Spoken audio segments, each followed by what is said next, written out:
Bonjour tout le monde, bienvenue à ce nouvel épisode du podcast L'État financier. Donc encore une fois aujourd'hui en compagnie de mon collègue Gabriel. Salut tout le monde, salut JP. Et pour ce nouvel épisode, et littéralement certains vont croire que je me répète, là, mais merci Gab à nouveau pour ton inspiration de sujet. Deux sujets assez intéressants, assez fascinants également. Là. Donc je le répète, je te lève mon chapeau là-dessus. Merci, merci pour ça. Puis comme toujours, c'est peut-être heureux, là, mais on parle d'un sujet qui est un petit peu d'actualité là, au niveau de la semaine passée et un qui est, encore une fois, le plus la vulgarisation slash un cas de conformité, là, un petit peu plus. On riait avec Gab parce que le deuxième segment, ça va être deux au son de la cloche aujourd'hui. Le deuxième au son de la cloche aurait pu être, pour ceux qui ont écouté, je crois que c'était peut-être le deuxième épisode là, du podcast à l'époque en 2020. On avait un segment qui était très temporaire qui s'appelait Dans l'œil d'un loup, Jordan Belfort, qui avait été d'ailleurs très Non, populaire. C'était et Belfort qu'on a fait, et Warren Buffett. Je pense qu'on en a c'était fait deux Warren finalement. Buffett, Je crois qu'on a exact. peut-être fait deux. Mais bref, tout ça pour dire que Dans l'œil d'un loup n'a jamais existé très très longtemps et a laissé sa place dans un haut son de la cloche assez drastiquement. Donc on rit en le disant que c'est un petit peu ça. Mais ça va être effectivement deux au son de la cloche, mais très intéressant comme sujet à nouveau Gab. Et on retourne un peu dans le volet conformité, dans le volet code école, là, qui est assez intéressant, qu'on aimait beaucoup faire et qui, encore une fois, je crois, vous plaît beaucoup. Là. Donc, je te passe la parole d'ailleurs, Gab, pour le disclaimer. Ajouter d'ailleurs sur le petite anecdote, si tu veux, là, dans l'œil d'un loup, Ouais, d'ailleurs. en fait, pour être tout à fait transparent avec vous, chers auditeurs, c'est qu'en fait, j'ai perdu le jingle en fait, du haut son, là, du œil d'un loup, donc c'est la raison pour laquelle je ne le mets plus et je préfère faire juste faire un son au son de la cloche. J'ai Donc, presque peur de réécouter l'épisode pour me souvenir c'était quoi le jingle qu'on avait mis, parce que si c'était c'était clairement un oui, hurlement de c'est un loup, hurlement et de loup. j'avoue que je cringe présentement en y repensant, là. Donc effectivement, c'est bien que tu l'aies perdu C'est là-dessus. surtout que le son était très pixelisé, tu vois, ça faisait comme Ouais, ça. c'était le bon temps. On était au premier domino de ce podcast. Ça a un petit peu évolué avec le temps, heureusement. Je pense pour le mieux, espérons-le. Ouais, mais bon, en tout cas, c'est pour revenir, on va dire malheureusement à la partie la moins drôle du podcast, parce que je sais que chers Mais la auditeurs, plus vous la... importante. Mais Mais la la plus plus importante. importante, c'est qu'évidemment tout ce qu'on parle dans le podcast, il s'agit que de notre opinion personnelle, c'est à des fins éducatives, il ne s'agit pas d'une recommandation officielle de placement. On vous invite toujours à prendre contact avec un expert, conseiller financier, courtier, notaire, avocat, quiconque est autorisé à vous faire les dites recommandations. Lui seul ou elle seule sera en mesure de pouvoir choisir avec vous les meilleures options disponibles à votre profil de placement. Et sur cette parenthèse, on va dire conformité réglementaire, éviter qu'on soit dans le trouble, je pense que JP, on est prêt pour lancer le premier segment. Qu'est-ce que t'en penses? Absolument. Donc commençons en force avec le premier des deux au son de la cloche. C'est parti. Parfait. Donc on amorce avec le premier sujet que Gab tu as défini avec une question qui est que s'est-il passé avec Bed Bath and Beyond. Pour ceux qui s'en souviennent, on avait fait un segment là-dessus. Là. C'est un petit peu le retour en force là, des Wall Street Bets. Là. Vous aviez eu, si quelques personnes veulent avoir notre discussion et notre avis là-dessus, là, on avait un très bon épisode qu'on avait fait dans les dernières années. Ça fait au moins plus d'un an. Là, donc à retrouver, on pourrait toujours essayer de le mettre en description si on le retrouve, mais allez voir là-dessus. Là. Le but, c'est de parler du cas de Bed Bath Beyond, qui a eu énormément de mouvements au niveau du cours à partir de mardi de la semaine passée, surtout mardi, mercredi et jeudi. Qui a eu énormément de mouvements, en grande partie corrélés avec un individu qui est M. Ryan Cohen, qui est d'ailleurs montréalais, avec les recherches qu'on a trouvées, donc d'une famille montréalaise anglophone, si je ne me trompe pas, qui est d'ailleurs non seulement qui a une firme de venture là, qui s'appelle RC Ventures, mais également qui est le chairman de GameStop. Donc vous voyez que cette personne-là disons, un grand Manitou là, pour les personnes qui sont sur Wall Street Bets, là, une personne dans le meme investing. Ryan Cohen a un nom qui porte énormément. Il a quand même mené à un certain rallye au niveau de Bed Bath Beyond et du stock, comme on l'a dit à partir de mardi, lorsqu'il a divulgué qu'il détenait là, une part d'à peu près 11,8% dans la compagnie. Et bien évidemment, comme encore une fois Wall Street Bets, il y a des avis positifs, négatifs qu'on peut avoir, et je ne veux pas nécessairement qu'on retourne là-dessus, mais plusieurs personnes en voyant que cette personne-là était à 11,8% exposé sur la compagnie, ont décidé de le suivre également.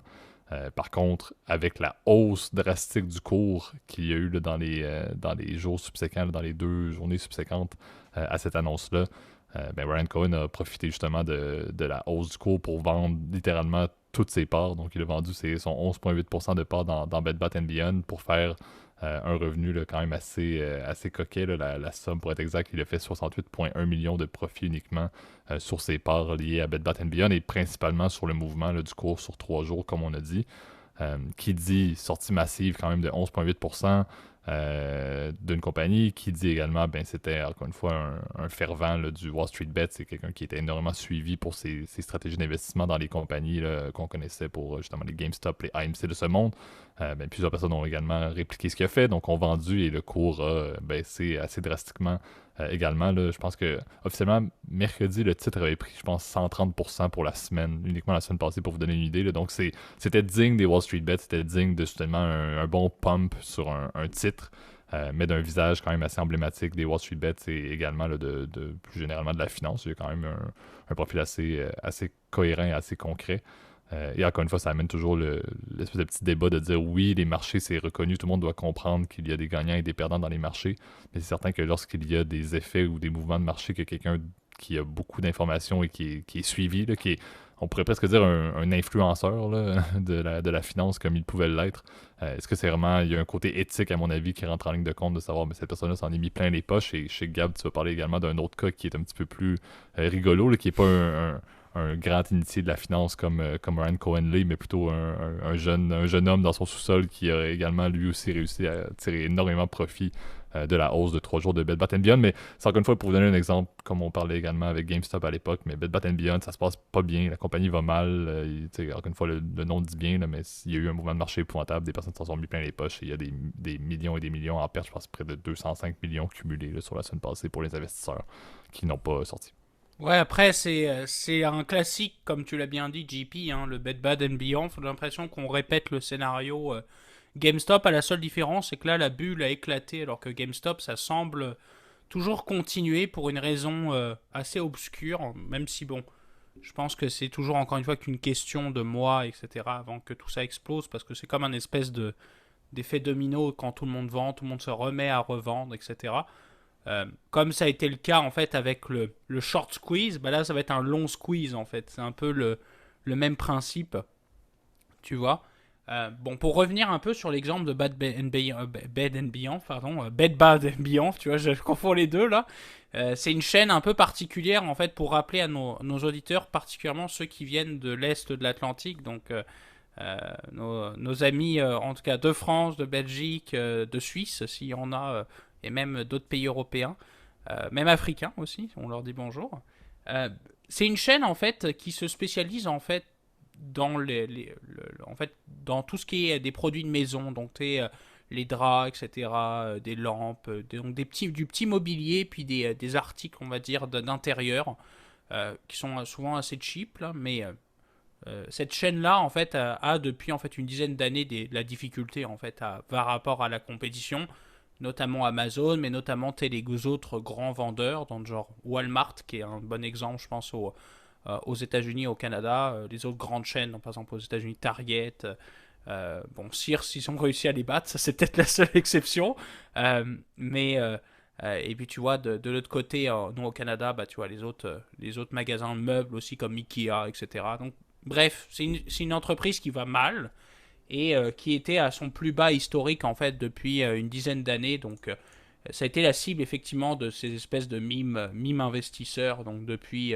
quelques mois en fait, et même depuis en fait l'histoire de Wall Street Bets en fait, on entendait beaucoup parler de Bed Bath & Beyond comme en fait un espèce de meme stock qu'on voulait évidemment acheter comme des fous pour manipuler les cours. Ouais, mais il était plus dans l'ombre, faut quand même le dire, par rapport justement à GameStop, à AMC ou même à BlackBerry. On dirait que c'était comme le quatrième ou le cinquième dans ma tête là, quand on en parlait là, au tout début, justement vers 2021 là, de mémoire. Là. Mais là, c'est vraiment, ça a pris de l'ampleur au point de justement faire les manchettes beaucoup plus que n'importe quelle autre des compagnies de l'époque en termes de Wall Street Bets. Ouais, mais puis j'ai l'impression que ça a explosé un peu plus rapidement, et c'est vrai qu'on le voit d'ailleurs dans les cours que ça avait augmenté aux alentours des 30 dollars par action à ce moment-là, alors que pareil, l'action était à des cours très très bas, autour de 9 aux 10 dollars là, dans ces eaux-là. Là.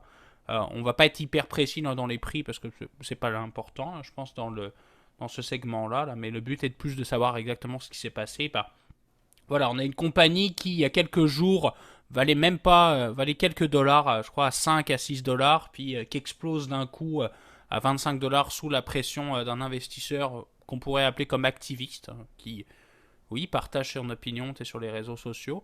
Il est en dessous des limites, on va dire aussi, pour où il doit avoir des restrictions de trading, comme Vous le savez, aux États-Unis, quand tu as plus de 20%, c'est compliqué. Tu peux pas trader comme tu veux en fait sur une action. Tu as des périodes dans lesquelles où tu n'as pas le droit de transiger, ou soit tu dois le divulguer, chacune de tes transactions, ce qui fait péter évidemment tous les cours euh, quand tu vends, parce que ça veut dire en gros que l'action a plus de potentiel. C'est un peu ça l'idée. Euh, mais là, voilà. Donc là, c'est un effet où l'action est double en quelques heures, puis elle se remet à baisser, elle perd la moitié de sa valeur précédente en fait en quelques instants. Donc c'est un jeu de spéculation, c'est un jeu de casino, on va dire ça comme ça. Donc c'est pas vraiment de l'investissement, c'est ce qu'on on le dit, chers auditeurs. Nous, ce qui nous intéresse dans la profession financière, c'est l'investissement long terme. C'est peut-être pas la spéculation en soi. Donc c'est ça qui est intéressant. L'autre exemple que j'ai trouvé drôle aussi, puis ça c'est ce qui m'a donné l'idée en fait, en tout cas de faire ce podcast-là, en fait, enfin plutôt cet épisode-là aujourd'hui, c'est que tu as un type aussi qui s'est amusé, le fameux Jake Freeman. Alors déjà c'est un étudiant, mais il a 25 millions dans son compte, donc déjà c'est assez drôle, c'est quand même comme... en tout cas j'aurais souhaité être ce genre d'étudiant. 25 millions, il s'est amusé à acheter en même temps que Ryan Cohen.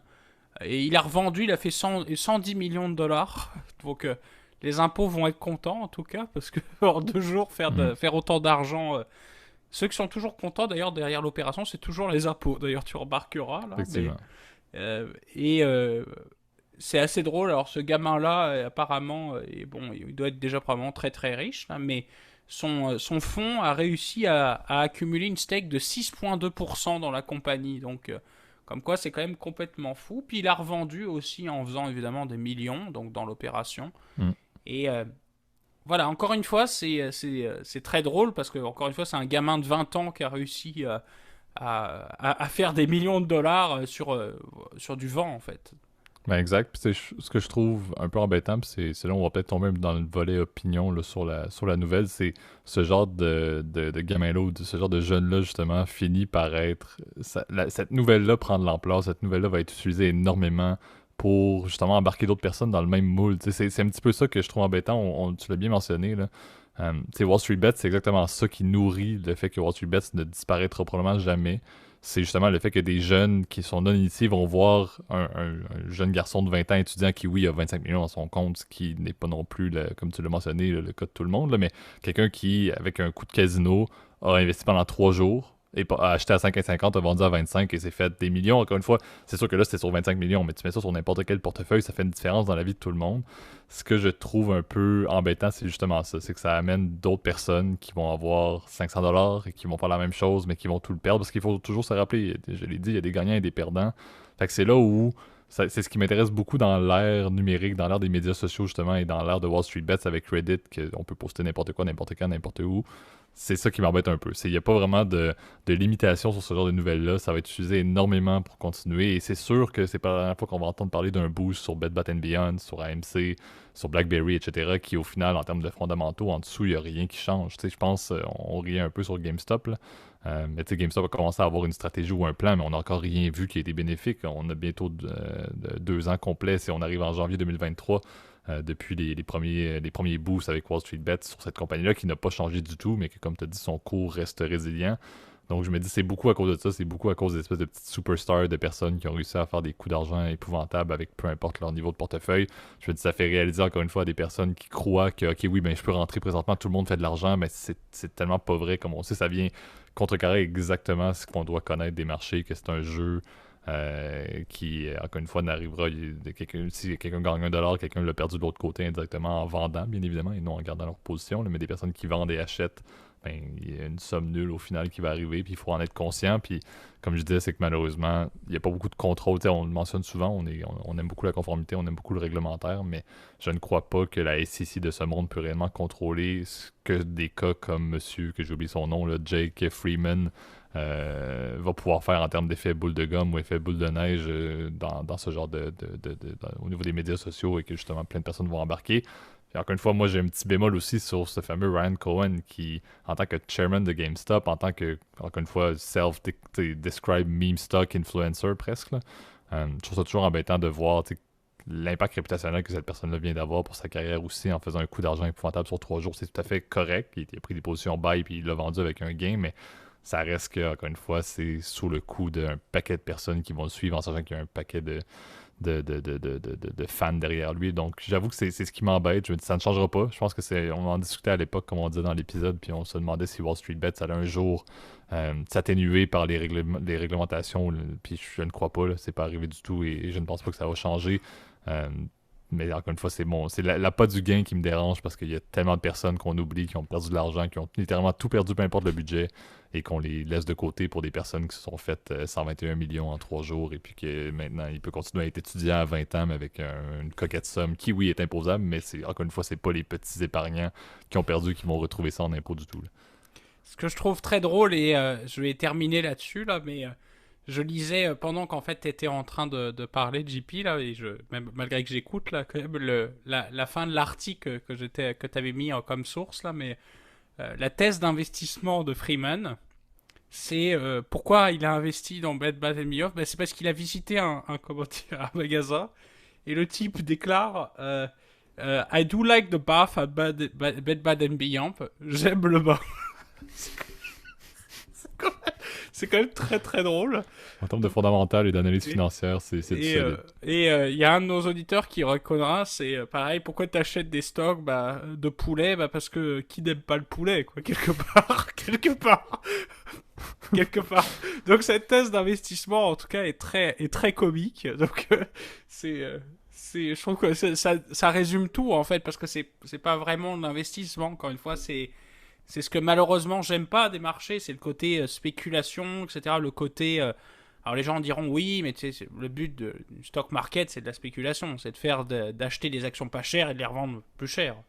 Mais c'est avant tout aussi d'avoir une philosophie, de s'y appliquer et de se dire, bon, moi je suis convaincu, par exemple, c'était un investisseur valeur, on en a déjà parlé 50 fois de stock style valeur, style croissance.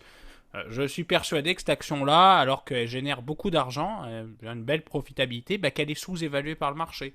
Ou moi, je suis persuadé que c'est un marché qui va croître et donc j'ai envie d'entrer dans mon bateau quand c'est encore pas cher, tu vois. C'est la façon dont on investit en fait sur le long terme. Soit tu suis un style, soit tu suis, on va dire tout simplement le marché avec des fonds indiciels. Et malheureusement, tu as des gens qui, c'est ça, se mettent à rentrer dans une industrie qui malheureusement ne connaissent pas. Et j'ai bien peur que, bon, sur le court terme, c'est drôle, c'est marrant, etc. On a fait des millions, c'est rigolo, mais que sur le long terme, cette stratégie soit dévastatrice. D'ailleurs, on l'a vu sur Wall Street Bet, les gens aiment bien partager leurs pires pertes, etc. Enfin, c'est absolument... il y en a que c'est rude en quelques secondes et tout, là, c'est épouvantable. Leur screenshot Robinhood, et c'est très très drôle, mais bon, enfin, c'est horrible quand tu y penses. Là, t'as des gens qui ont perdu genre 90% en quelques minutes. Enfin, je sais pas, il faut peut-être avoir les reins solides. Peut-être que je les ai pas aussi pour investir dans ce genre de truc, là, mais c'est un style de gestion que je trouve... malheureusement trop fantaisiste, on va dire, pour être un vrai investissement de long terme. Donc, bon, il faut prendre, je pense qu'au niveau de la blague, là, pareil. Là, donc, après tout, qui n'aime pas le bain non, mais exact. Je pense, moi, ce que je dis souvent, c'est que j'espérais que Wall Street Bets amène des personnes que ce soit un point d'entrée pour l'intérêt à la finance. Je pense que c'est bien qu'une personne commence avec une stratégie aussi banale que je vais investir dans une épicerie parce que tout le monde a besoin de nourriture. Certes, à la limite, ça peut être un point d'entrée, c'est pas parfait, on le sait, là. Mais je me dis, si ça pouvait entraîner le fait que l'éducation financière tombait par un point d'entrée généralisé comme Wall Street Bet, j'aurais aimé ça. Je ne pense pas que c'est le cas tant que ça. Mais je me dis, c'est le genre de place justement où des podcasts de vulgarisation financière devraient presque publier autant que le mec qui a perdu en 2 heures 95% de son portefeuille qui définissait littéralement l'entièreté de son compte courant ou de son compte chèque. Là. Je me dis, je pense que c'est là où tu aurais besoin justement pour profiter de justement Wall Street Bets pour que les personnes s'intéressent à la finance plus globalement, même si, comme tu l'as dit, des théories boboches d'investissement, on peut commencer avec ça, mais c'est intéressant d'aller chercher du contenu et de voir une vision plus long terme. Là. Mais bon, comme je dis, je pense que ce cas-là était intéressant. Je ne pense pas que c'est le dernier. On pourra voir si jamais on tombe sur du BlackBerry ou du AMC. Là, on a fait 2 des 4 principaux là, qui... ça s'en vient après. Exact, à presque 1 an et demi d'intervalle, là, mais on s'entend que les autres n'ont pas cessé de bouger non plus. Donc, selon moi, on aura d'autres événements de ce type-là qui risquent d'arriver parce que, comme on l'a dit, la SEC, les régulateurs ne vont pas changer grand-chose. Ouais, ils peuvent pas parce que pour une raison simple, c'est que c'est trop de personnes. Et puis, tu sais, c'est malheureux, mais s'ils ferment le subreddit, il va y en avoir juste un autre qui va se rouvrir, ou un nouveau site, etc., où les gens vont faire ça sur Twitter. Je pense pas que ce soit possible de contrôler toute cette information, ces flux d'informations-là. L'Internet est au-delà des capacités de la SEC. Voilà, puis on parle de, tu sais, de 12 millions de personnes, enfin c'est énorme, hein. 12 millions de membres. Alors bon, si on ignore ceux qui sont pas aux États-Unis, etc., qui peuvent pas transiger réellement aux États-Unis, bon, alors tu sais, ça fait quand même, on va dire, un tiers, règle du pouce, ça fait un Américain sur 30 qui est inscrit sur ce site-là, tu vois. Donc c'est énorme, et évidemment, un Américain sur 30, ça bouscule les marchés. Bon, c'est peut-être pas les gens les plus riches, etc., qui sont membres de Wall Street Bet. Je pense que les gens qui ont réellement un conseil, etc., ou qui sont investisseurs long terme, ils vont pas sur ce genre de truc, à part pour rigoler ou pour peut-être se marrer pour voir un peu ce que disent. D'ailleurs, c'est très drôle, les membres du Wall Street Bet ils s'appellent eux-mêmes les dégénérés. C'est complètement absurde. Et la description du subreddit, c'est It's like 4chan. Donc le fameux site 4chan, on sait que c'est l'espèce de répertoire de trolls que je trouve très drôle d'ailleurs au passant, fan de Bloomberg Terminal. Donc ça veut tout dire. Effectivement. C'est quand Il va même falloir donner, ça publicise pas mal exactement ce que c'est. Ça, c'est ce qui est bien au moins, mais bon. C'est même pas. Et le type d'ailleurs, j'avais lu un documentaire, le type qui a fondé Wall Street Bet était tellement dégoûté de la tournure que ça prenait, il a décidé de prendre ses clics et ses claques avant, parce qu'il a dit, moi, le but c'était juste de partager mes petits stocks que je trouvais intéressants, puis au final c'est devenu juste des dégénérés en fait, et les modérateurs. C'était impossible de modérer en fait ce site-là, donc au final, regarde, c'est juste drôle, moi je trouve. Ouais, non mais ça vit de sa propre vie, et comme on l'a dit, je pense qu'il n'y a pas de date de péremption là-dessus malheureusement. Mais bon, comme on l'a dit, on en reparlera beaucoup. Mettez vos commentaires d'ailleurs, comme on l'a dit, on voulait pas tomber dans le côté débat, là, mais on sait qu'il y a quand même... Ça a pris une place comme les cryptos l'ont fait. Là. Wall Street Bets reste un acteur qui a un impact sur les marchés, donc on n'a pas le choix d'en parler. Mais passons maintenant au deuxième segment, le deuxième, au son de la cloche.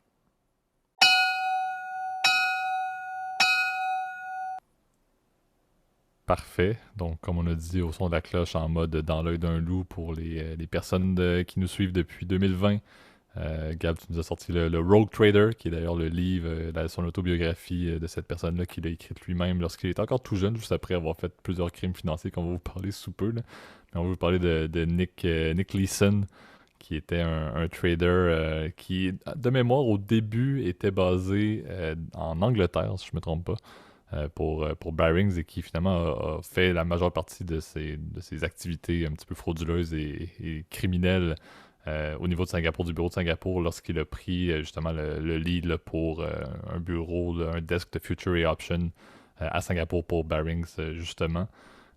Et tout de cette personne-là découle encore une fois d'une stratégie. Et, on en parlerait puis on en rirait un peu par la suite, là, mais les Belfort et les Leeson de ce monde sont des individus qui font un crime, qui s'en vont en prison pour X raisons et qui finalement deviennent presque plus gros après en faisant des conférences et des livres. Mais c'est un petit peu le même genre de moule que M. Belfort, mais dans un autre contexte concrètement. Le grand élément lié à son crime, puis je pourrais te passer la parole là-dessus également, Gab.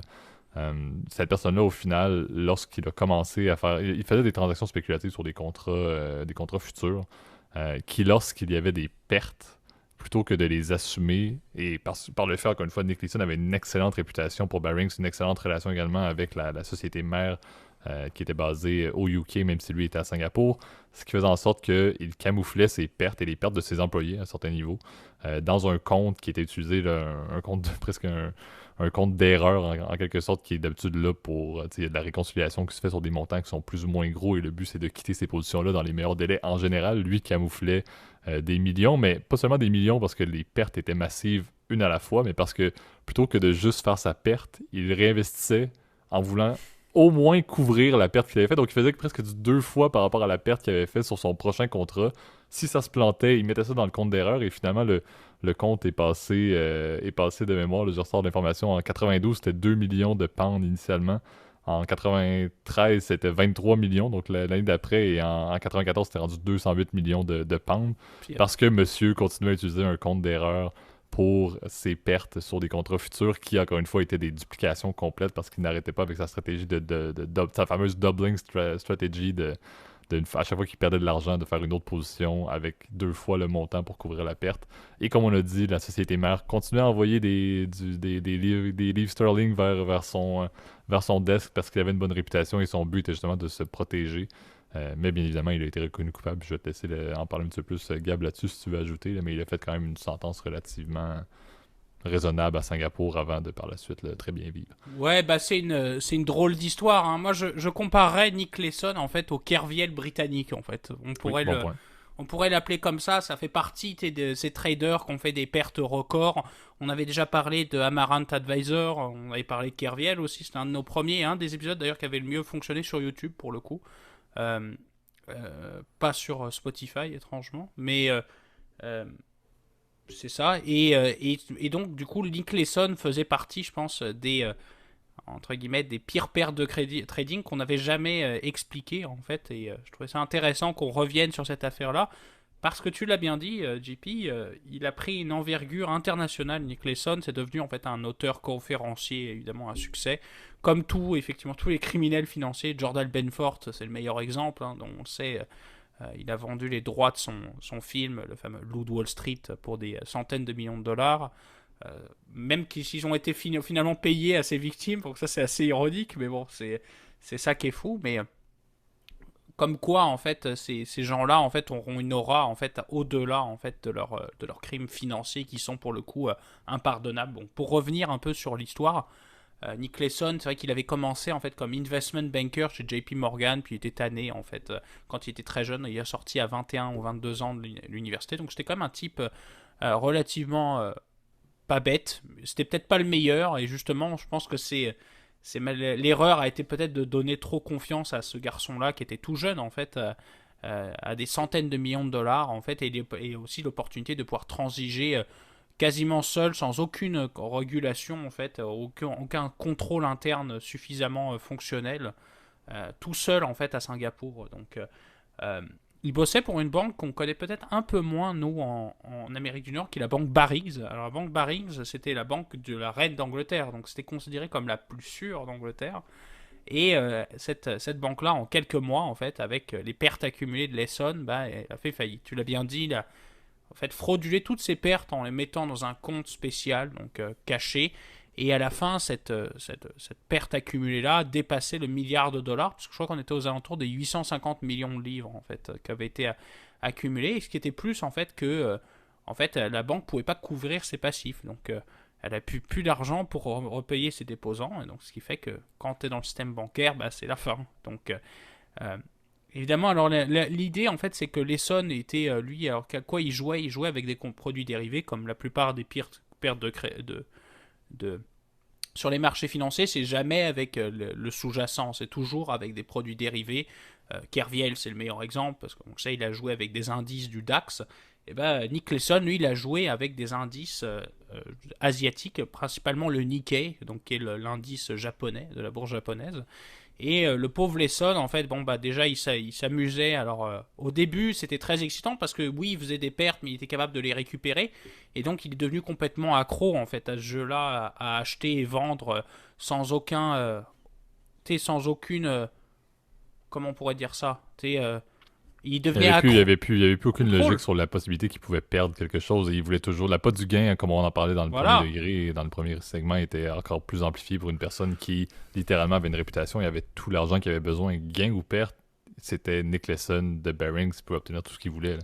Et voilà, et c'est vrai que même à Singapour, il était considéré comme une star, hein. C'était la star des traders à 25 ans. Le garçon était vu comme un génie en fait de la finance. Et tu vois, il était même invité à New York, par exemple, pour faire des présentations, pour être présenté en fait comme le top trader de la Barrigs en fait. Et en fait, en réalité, bah, c'est le truc, c'est que oui, il faisait ses gains, mais il cachait toutes les pertes à côté dans l'autre compte, dans le fameux compte spécial que tu as décrit. Donc, au final, bah, le Leeson, en fait, comment il est tombé? C'est qu'en 95, il y a eu le fameux tremblement de terre de Kobe qui est arrivé.